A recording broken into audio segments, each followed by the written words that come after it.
Olá, começa agora mais uma edição do Saúde é Vida aqui na programação da TV Câmara Campinas. Hoje vamos falar sobre doenças genéticas raras caracterizadas por disfunções nos nervos sensoriais, como dor, temperatura, tato, mais especificamente sobre a neuropatia hereditária sensitiva e autonômica. Nosso convidado de hoje é o Dr. Pedro Tomazelli, membro do Departamento Científico de Neuropatias Periféricas da Academia Brasileira de Neurologia. Seja muito bem-vindo, Dr. Pedro. Muito obrigado pelo convite e pela oportunidade de poder estar conversando um pouquinho sobre doenças raras, e especificamente sobre as neuropatias hereditárias sensitivas. Perfeito, Dr. Pedro. Bom, para iniciar então esse bate-papo, né? O que é essa neuropatia hereditária, né? Precisamente falando sobre essa questão das pessoas não sentirem dor, e depois fala um pouquinho também sobre quais são os tipos de neuropatias que englobam, né, essas doenças raras. Bom, basicamente, quando a gente fala de neuropatia hereditária, a gente parte do pressuposto que é uma doença que ela é herdada dos pais. Né? É uma doença que ela tem uma transmissão através do material genético. Então, uma doença que ela é transmitida dos pais para os filhos. É um grupo de doenças que foi descrita há um pouco mais de 100 anos e ela apresenta uma alteração na percepção do sistema sensitivo. A gente usa o sistema sensitivo de maneira inconsciente o tempo todo, até de maneira de nos cuidar do nosso corpo, né? Se a gente sente alguma dor, algum incômodo, a gente acaba tentando eliminar esse estímulo nocivo. Então, o sistema sensitivo faz parte do nosso organismo como forma de defesa. A partir do momento que eu tenho uma alteração na percepção de um estímulo doloroso, de um estímulo nocivo, isso passa a ter consequências no meu corpo. Eu posso encontrar situações em que a pessoa nasce com a ausência completa de percepção de dor, ou seja, desde o nascimento ela é incapaz de sentir qualquer estímulo doloroso. Adicionalmente, eu tenho pessoas que elas nascem com um sistema sensitivo normal e ao longo da vida você passa a ter uma alteração, uma perda progressiva na capacidade de sentir os sintomas sensitivos, os estímulos sensitivos dolorosos. Então, basicamente, a gente pode classificar esse grupo de doenças em 3 subgrupos, né? O grupo de insensibilidade congênita à dor, que é o grupo de pessoas que já nascem com ausência completa de percepção de dor, elas nunca vão experimentar um estímulo doloroso ao longo de suas vidas. A neuropatia hereditária sensitiva, em que a pessoa vai desenvolver ao longo da vida a alteração da capacidade de perceber a dor, e a neuropatia hereditária sensitiva autonômica, no grupo em que eu também vou ter alterações autonômicas. E quando a gente fala dessas alterações, então o que basicamente é isso? Se eu tenho uma percepção reduzida na habilidade de sentir dor, eu vou ter muito mais lesões. Eu vou estar sujeito a ter muito mais lesões em que eu não vou estar ciente delas. Por exemplo, se eu calçar o sapato e eu tiver uma pedrinha dentro do sapato e eu não for capaz de perceber esse corpo estranho dentro do meu sapato, eu posso fazer uma úlcera no meu pé e isso complicar de maneira bastante grave. Nessas pessoas que têm ausência completa de percepção à dor, elas podem inclusive ter fraturas ósseas que passam desapercebidas, ou seja, ela fratura um osso numa brincadeira de criança normal e ela acaba não sentindo isso. E aí isso pode evoluir em casos mais extremos até a amputação desses membros. Só que a gente está falando aqui de um grupo extremamente raro de doenças. Né? Se nós formos pegar esse subgrupo só da insensibilidade congênita à dor, a prevalência aí, né, a gente vai encontrar aproximadamente um caso a cada 1 milhão de habitantes. Então, se a gente pegar o Brasil todo, a gente vai ter em torno de 200 casos com essa doença. Quando a gente já muda para o subgrupo da neuropatia hereditária sensitiva, ela é também bastante rara, mas uma frequência aí de 1 para cada 100 mil habitantes. Então, a gente está falando aqui de um grupo de doenças extremamente raras. Perfeito, doutor Pedro. Bom, falando um pouquinho sobre, então, a questão, né, que é hereditário, então, muitas pessoas já nascem com essa condição. Falando sobre esse grupo, né, esse público-alvo, crianças, por exemplo, tem a questão de quebrar quebrar o fêmur de criança, isso pode acometer numa lesão, numa gravidade. Quando então perceber, né? Quando que os pais eles conseguem perceber esses sinais de que a criança ela não sente dor? É ali no nascimento do dentinho? Como que funciona assim esse primeiro sinal de alerta? Olha, na maioria dos casos é muito difícil de você perceber isso ao nascimento, né? Porque na realidade isso passa a ficar perceptível a partir do momento em que a criança ela passa a ter contato com experimentos dolorosos, por exemplo, na hora que ela vai começar a caminhar, ela começa a ter quedas, ou quando ela começa a ter alguns ferimentos, alguns machucados, em que os pais passam a perceber que ela não responde, ela não chora. Por exemplo, ela vai às vezes fazer coleta de sangue ou fazer uma vacinação, recebe a vacinação e ela não sente o estímulo doloroso. Porque nessa faixa etária, quando a gente está falando aí de crianças aí abaixo de 2 anos de idade, elas não conseguem referir para a gente que elas não estão sentindo os estímulos, né?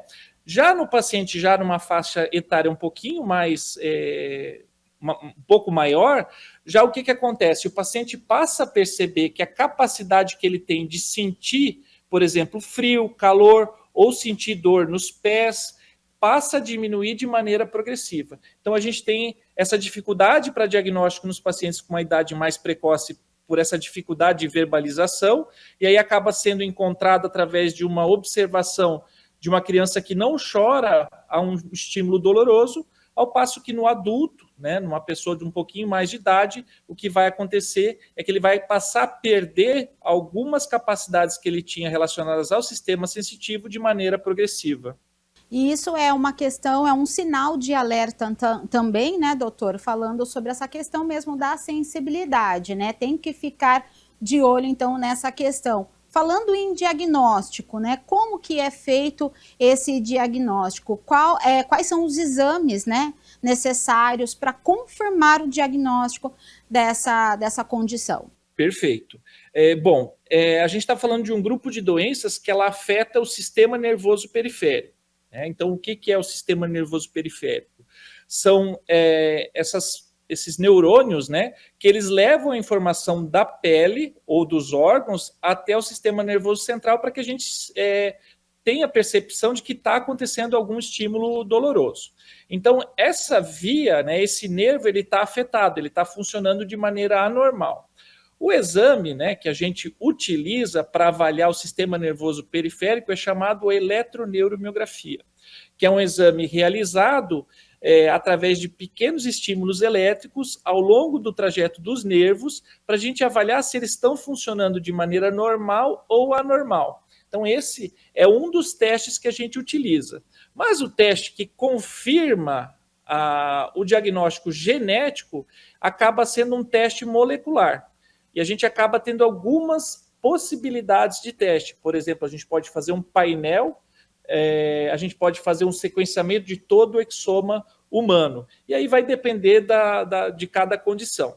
Além dos exames complementares, é muito importante que o paciente ou o familiar que esteja suspeitando de uma doença sensitiva, uma doença hereditária, ele passe por avaliação com um neurologista com especialidade em neuropatias periféricas, porque é uma doença extremamente rara, né, como a gente comentou anteriormente, então você precisa de ter alguém que tem expertise, que tem conhecimento desse grupo de doenças. Perfeito, exatamente, né? São doenças pouco faladas, né? Obviamente, por ser tão raro. Inclusive, nós estávamos, né, fazendo uma pesquisa sobre as pessoas, quantidade de pessoas, principalmente aqui no Brasil, doutor Pedro, e encontramos, né, de fato, uma pesquisa sobre uma jovem, né, aqui do Brasil, de Santa Catarina, que iniciou esse protocolo aí, da medicina, desde pequenininha. A mãe começou a observar esses sinais de lesões no próprio corpo, né? Conforme foram nascendo os dentinhos, ela mordia a ponta dos dedos e formava aquelas lesões, e a mãe começou a perceber de fato que existia alguma situação ali acontecendo, porque ela não manifestava nenhuma sensação de dor, e os dedinhos, né, das mãos já estavam com feridas, ela lesionava o corpo, caía e não chorava, e foi a partir desse momento que a mãe levou até o médico, né, para identificar aí qual a causa. Isso, a criança estava com 10 meses, né? E não tem cura, né, doutor? Bom, reforçando um pouquinho assim com relação a sintomas, né? A gente está falando bastante dos sintomas sensitivos, mas a gente tem que lembrar que esse grupo de doenças ele pode também afetar o trato gastrointestinal, e a criança ou o adulto ele pode apresentar uma diarreia, né, incoercível, ele pode ter problema para transpiração, pode ser uma criança ou um adulto que não sua, né? No adulto pode ter disfunção erétil nos homens e até alterações no nível pressórico, né? A pessoa está deitada ou sentada e ela levanta e a pressão cai de repente. Isso são todos sintomas associados que a gente também pode observar nesse conjunto, nesse grupo de doenças. Com relação ao tratamento, a gente está falando de doenças geneticamente determinadas. As doenças genéticas, elas estão nos últimos 10 anos passando por uma revolução. O número de terapêuticas, de tratamentos que vem surgindo para tratamento de doenças genéticas tem aumentado exponencialmente. Hoje, comercialmente, a gente ainda não tem nenhum tratamento disponível para essas doenças, mas existem vários estudos que estão em andamento. E a gente chama atenção para 2 grupos de doenças aí dentro dessa categoria.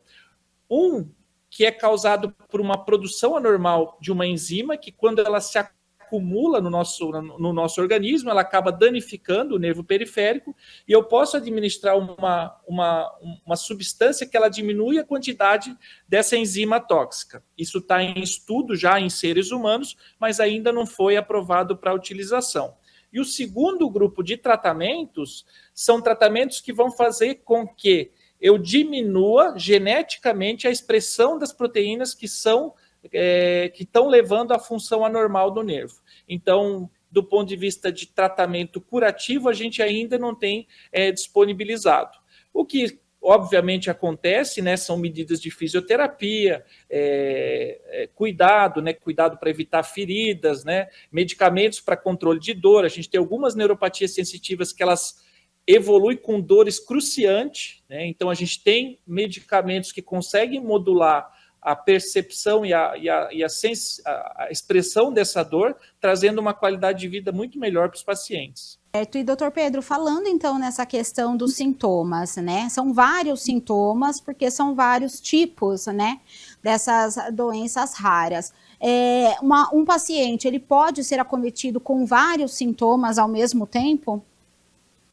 Pode, é muito comum, né? A gente tem alguns pacientes com alguns sintomas, né? Então a gente tem o que você mencionou anteriormente, o que a gente chama de acromutilação. Então o que é acromutilação? A criança com insensibilidade congênita à dor, ela começa a morder os objetos. Então ela põe o dedinho na boca e ela começa a morder o dedinho, e como aquilo não gera um estímulo doloroso para ela, ela continua mordendo e vai literalmente comendo a pontinha do dedo até que ele desapareça. A outra questão é o que a gente chama de hipotensão postural, né? Então, o nosso organismo ele tem um controle muito preciso de subir e descer a pressão. Então, em situações que eu preciso que a pressão suba ou que ela desça, é o sistema nervoso autonômico que faz esse controle. A partir do momento que ele não está funcionando normalmente, quando eu tenho uma necessidade de fazer um ajuste pressórico, isso não acontece mais de maneira adequada. Então, a pessoa pode apresentar desmaios, que é o que a gente chama de síncope, né?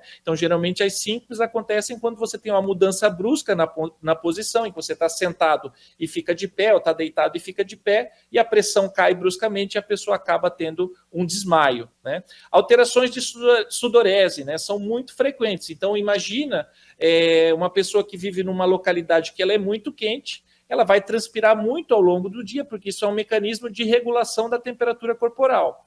A partir do momento que ela não consegue fazer essa sudorese, ela começa a ter uma intolerância muito grande ao calor. Então, é uma situação que a gente também observa nesses pacientes que apresentam esse tipo de doença.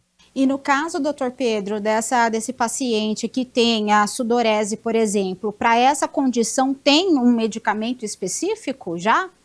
A gente tem a disponibilidade de alguns medicamentos que ajudam no controle mais adequado da sudorese, e nos casos em que o paciente pode ter uma situação inversa, que é a hiperidrose, né? Ele acaba suando mais do que o normal. E aí, nesses pacientes, eventualmente, a gente pode lançar a mão de um procedimento cirúrgico para a redução da sudorese. Certo, mas isso tudo vai depender aí do mapeamento feito com o paciente, como que é feito esses requisitos? Nenhum desses tratamentos, né, que a gente mencionou, ele é indicado para todos os pacientes. Então, o primeiro passo é qual que é o tipo de neuropatia sensitiva hereditária que essa pessoa tem.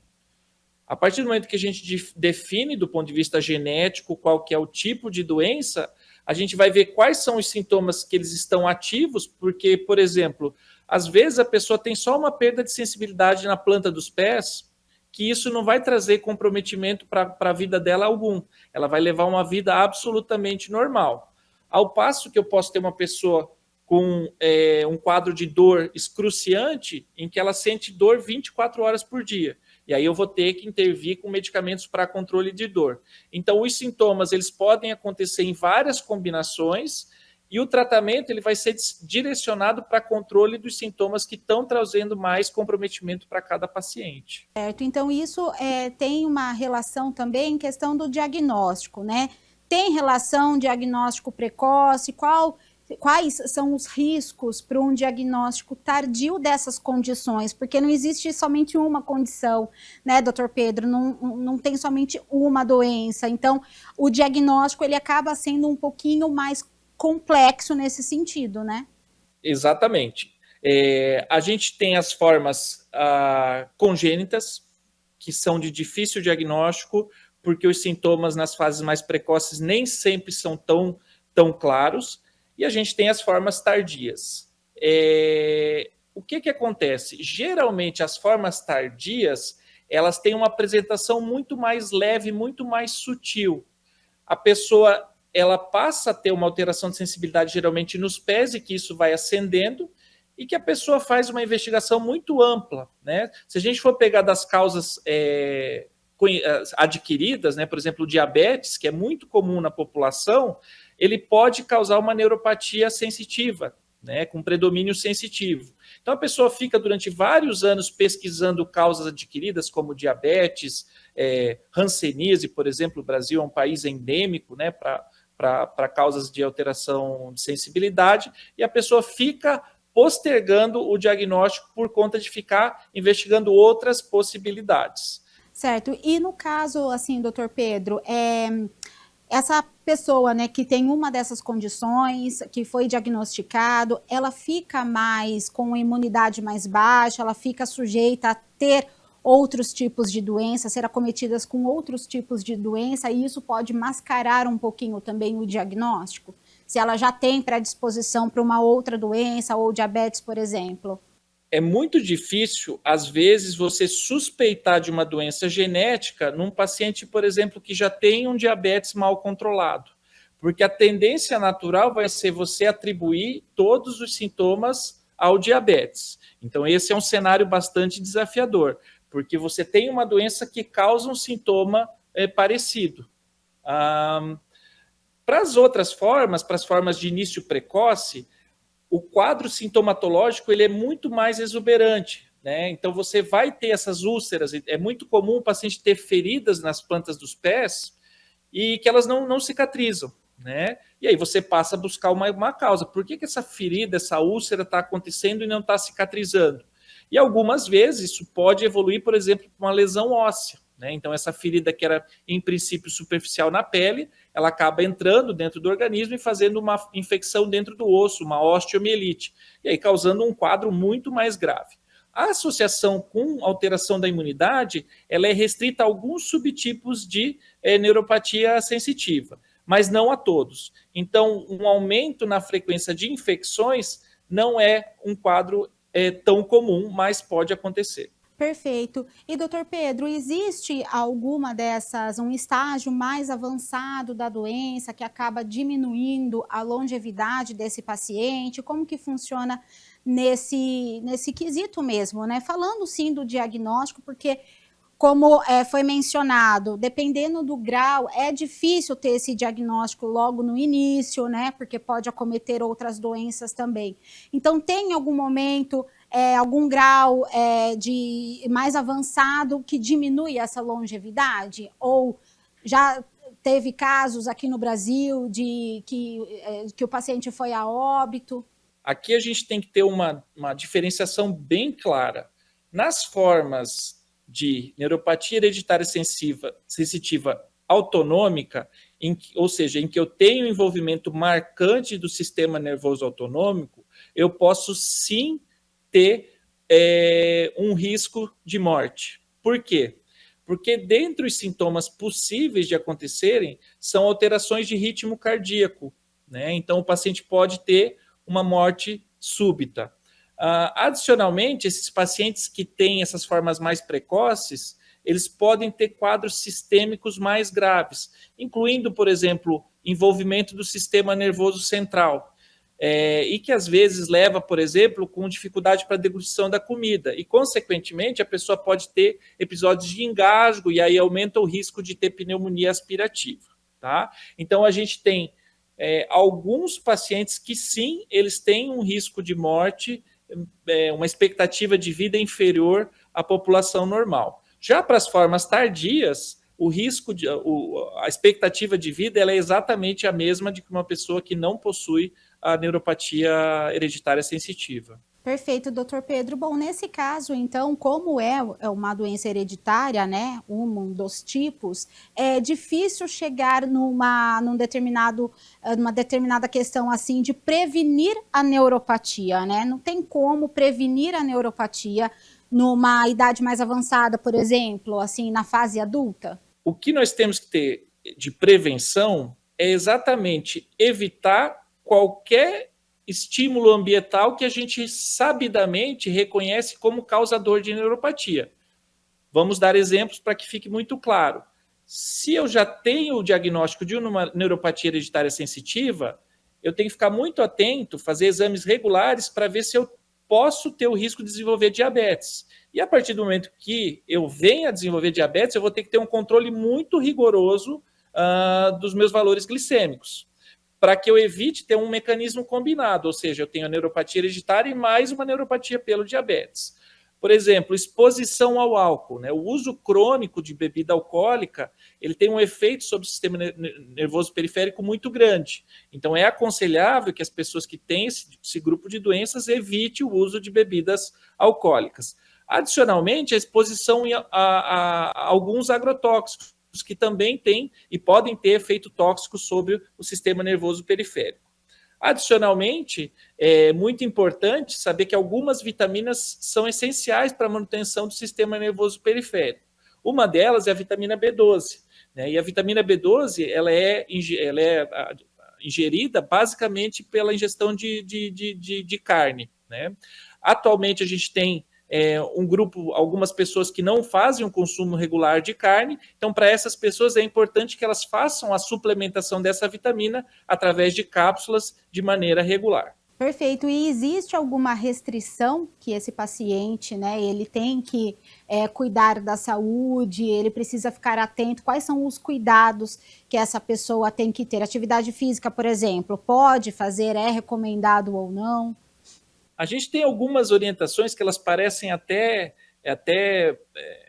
simples demais, mas, por exemplo, uma delas é sempre antes de você usar o seu calçado, você colocar o seu calçado, é você verificar se não há nenhum corpo estranho dentro do seu calçado, nenhuma pedrinha, nenhum material que possa eventualmente ficar ali durante a caminhada da pessoa e isso levar a uma ferida. Outra orientação que a gente costuma dar é orientar essa pessoa a nunca andar descalça, até mesmo na praia ou na calçada. Por quê? Como a percepção dela de temperatura está alterada, às vezes ela pode pisar na areia da praia e falar, eu não estou achando que essa areia está quente. E a areia está pelando.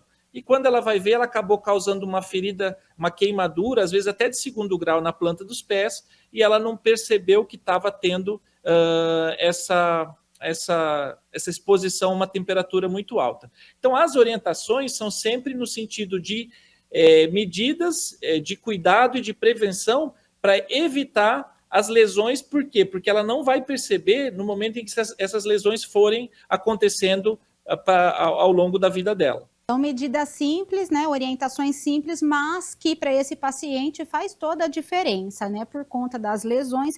Então, fazendo o monitoramento das lesões é nesse sentido, né, doutor Pedro? Verificar de fato se não tem algo ali que pode prejudicar futuramente a longo prazo, né? Perfeito. E a partir do momento que foi identificada qualquer lesão, procurar uma enfermeira, procurar um médico para que ele faça uma avaliação mais adequada da lesão, para ver se essa lesão está só superficial ou se ela já está eventualmente se aprofundando, chegando próxima ao osso, né, implicando no risco de uma infecção um pouquinho mais grave, e para instituir rapidamente as medidas para estimular a cicatrização dessa lesão. Doutor Pedro, falando um pouquinho sobre a questão assim do tratamento em si, né? A gente já falou sobre o tratamento, das pesquisas, enfim. Mas o Sistema Único de Saúde, ele tem essas informações? Os profissionais estão preparados, né, para chegar nesse diagnóstico? Como que funciona nesse sentido do Sistema Único de Saúde que muitas pessoas buscam, né? Um centro de saúde mais próximo, ou com alguma queixa de dor ou não, de lesão, e como que as equipes, eles também podem participar daquelas terapias, né, com profissionais multidisciplinares, como que funciona o Sistema Único de Saúde para essas doenças raras? A gente tem que ter muito claro que essa é uma doença rara. Quando a gente fala de doença rara, e aí eu vou te dar um exemplo, a gente tem um ambulatório em que a gente vê doenças neurogenéticas, ou seja, a gente recebe pacientes de todo o Brasil com várias doenças e doenças raras. A gente já tem no longo aí dos últimos 40 anos, um registro aqui de 22 mil pacientes que passaram ao longo desse período. A gente tem 40 casos de neuropatia hereditária sensitiva, só para você ter uma ideia da raridade. Então, não vai ser fácil que você vá no clínico geral ou no endocrinologista e ele vai reconhecer e vai suspeitar dessa doença. Então, o que existe dentro do SUS é um programa de complexidade crescente. Então, a gente tem o neurologista geral, que é quem vai fazer a primeira abordagem, a primeira avaliação do paciente, e ele vai identificar, olha, aqui você tem realmente uma neuropatia hereditária, uma neuropatia sensitiva, que precisa de uma investigação. E aí ele vai fazer o referenciamento desse paciente para um serviço secundário, ou seja, um serviço em que eu já tenho uma especialidade, geralmente vai ser uma especialidade de doenças neuromusculares. E aí, alguns serviços dentro desse grupo, eu vou ter uma outra divisão, uma outra categoria, que vão ser profissionais especialistas em neuropatia hereditária. Então, do ponto de vista do SUS, a gente sempre tem que pensar que ele tem um programa de evolução crescente de complexidade, em que a gente vai chegar pelo clínico geral, vai para o neurologista geral, e, em última análise, você vai ter acesso ao especialista em neuropatias periféricas. Com relação ao acesso para diagnósticos, hoje o SUS ele ainda não oferece de maneira homogênea o acesso ao teste genético. A eletroneuromiografia que a gente mencionou anteriormente já está disponível na maioria dos serviços, mas a gente tem que ter a ciência que a eletroneuromiografia ela só vai mostrar que realmente tem um dano do sistema nervoso periférico. Ele não vai falar o que está causando esse dano. Então, para o diagnóstico confirmatório, a gente precisa do teste genético e que não está disponível em todos os serviços do SUS nas diferentes partes do Brasil. Está restrito, na maioria das vezes, aos centros terciários quaternários. Perfeito, doutor Pedro. Qual é, então, o maior desafio, né, como membro da sociedade, sobre essas doenças? O que vocês enfrentam diante, né, das pesquisas sobre os tratamentos? Falando um pouquinho sobre os desafios mesmo da medicina. Bom, o grande desafio do ponto de vista prático é fornecer acesso a esses pacientes a centros especializados. A gente tem esses centros especializados concentrados em algumas regiões metropolitanas, mas essa doença ela pode acontecer em qualquer parte do Brasil. E aí a gente acaba tendo dificuldade do acesso a esses centros pelos pacientes. Então, do meu ponto de vista, o primeiro e o mais importante gargalo é o acesso à saúde, o acesso ao profissional. O segundo grande gargalo vai ser a disponibilização do teste genético, porque é um teste que ele é relativamente caro dentro do cenário do SUS. Então, os dois grandes gargalos são fornecer o acesso ao serviço ao paciente e poder ofertar o teste genético para o paciente também. Perfeito, doutor Pedro, muito obrigada pela sua participação aqui no Saúde é Vida. Acredito que essas informações, elas são realmente importantes, né, para levar para o pessoal de casa as dúvidas, né, sobre essas doenças que são raras, pouco faladas, mas que a gente conseguiu abranger um pouquinho aí da diferença delas e a importância, de fato, de começar a prestar atenção no corpo, nos sinais, né, que o nosso corpo dá e buscar um profissional. Quero agradecer a sua participação, foi uma satisfação tê-lo aqui. Muito obrigado a você e agradeço também o convite e a abertura do espaço para poder estar falando de um tema tão relevante para a saúde brasileira. Tá certo, muito obrigada, doutor Pedro. Bom, Saúde é Vida fica por aqui, você continua acompanhando a programação da TV Câmara Campinas e também seguindo nas redes sociais. Pode assistir esse episódio e tantos outros também no canal do YouTube TV Câmara Campinas. A gente se encontra na próxima semana. Até lá!